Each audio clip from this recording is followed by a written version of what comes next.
In today's BTG episode, tensions erupt when Hayley and Dani go head-to-head. Bill and Andre clash. Anita offers words of encouragement to her daughter and her grandson. Vanessa makes a confession to Donald. At home, Bill talks to his guy about digging up skeletons in Andre's closet and putting a tail on the guy. Bill's sure he could be stepping out on... He almost calls Dani his wife and calls her the mother of his kids.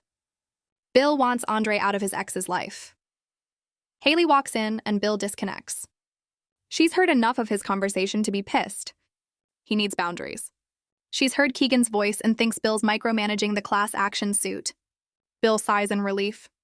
Hayley reconsiders letting him be himself. They kiss as she calls him her happily ever after. She wants sex, but he gets a text from Keegan with a pin in Andre's location. He's at Orphe's, so Bill lies to his wife about there being a meeting and leaves her in a huff. She calls Caroline to confirm Bill's meeting and learns there isn't one. At home, Dani and Andre finish a romp in bed. He compliments her beauty. She calls herself Danielle Richardson, and they make love more, and she admits she's just getting back to knowing Dani Dupree. He's fine with that. She tells him he's part of her getting herself back. He thinks they've got something real. He's never felt so free. Same, she says. They kiss, then dress. He offers to order some kale salad, but she wants Orphe's duck barbecue sliders. He takes off, and she thinks about Bill kissing her. We use your personal data for interest-based advertising, as outlined in our privacy notice.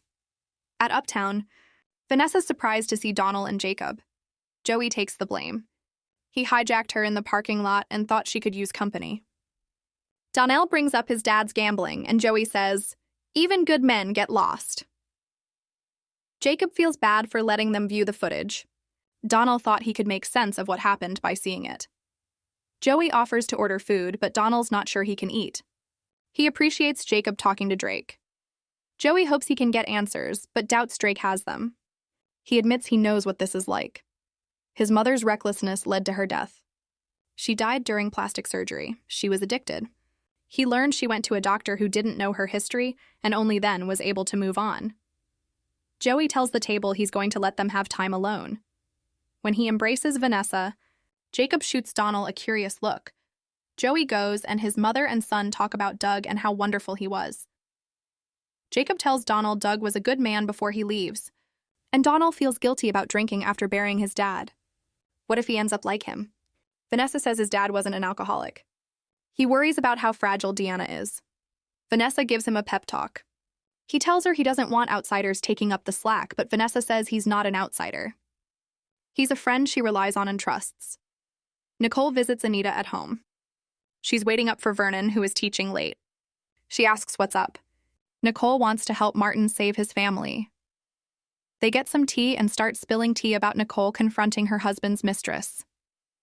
Feelings are running the show, she tells her mama. Anita can see she's questioning the state of her heart, not Martin's marriage. Nicole asks if she's okay with a loveless marriage. Anita thinks it's better than pining after Bill. Dani can't close her heart forever. She wants love for Nicole and notices Carlton is into her. Nicole's interested. A server leads Martin and Smitty to their table at the club. Martin's impressed when Smitty orders his favorite drink. Smitty's eyes are on their future. They hold hands. Feels like a first date? Martin notices Smitty's new sweater and cologne.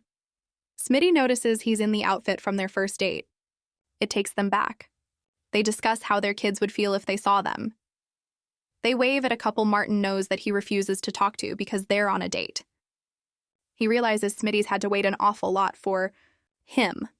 Martin sees himself in love with Smitty in their future and them getting back to sharing their love of politics and kids. He thinks of how their kids would be and admits Smitty would have gone further in his career if it weren't for him. Martin worries that this isn't enough, and he still loses Smitty. Smitty is only concerned about the lies he told afterward. Martin wanted to tell him. Smitty knows. He lies how considerate and nervous Martin is. It means he's not taking him for granted. He's being present with him. Martin hid parts of himself and Smitty lost parts of himself. Smitty says he's ready. He wants Martin home. Bill stalks Andre to Orphe's. Andre's got to get his wife home her food. Bill calls him a gold digger, but Andre's got his own money. Only a damned fool would kick the most beautiful woman to the curb. Bill warns him not to hurt Dani, but Andre says that's Bill's deal. Hayley arrives at Dani's place looking for Bill. Dani asks her to try obedience school. Hayley yells for Bill to get down the stairs, and Dani smiles. It's karma. She asks what excuse Bill gave her for not being around. Dani says since she's not with Bill, she should wonder who it is.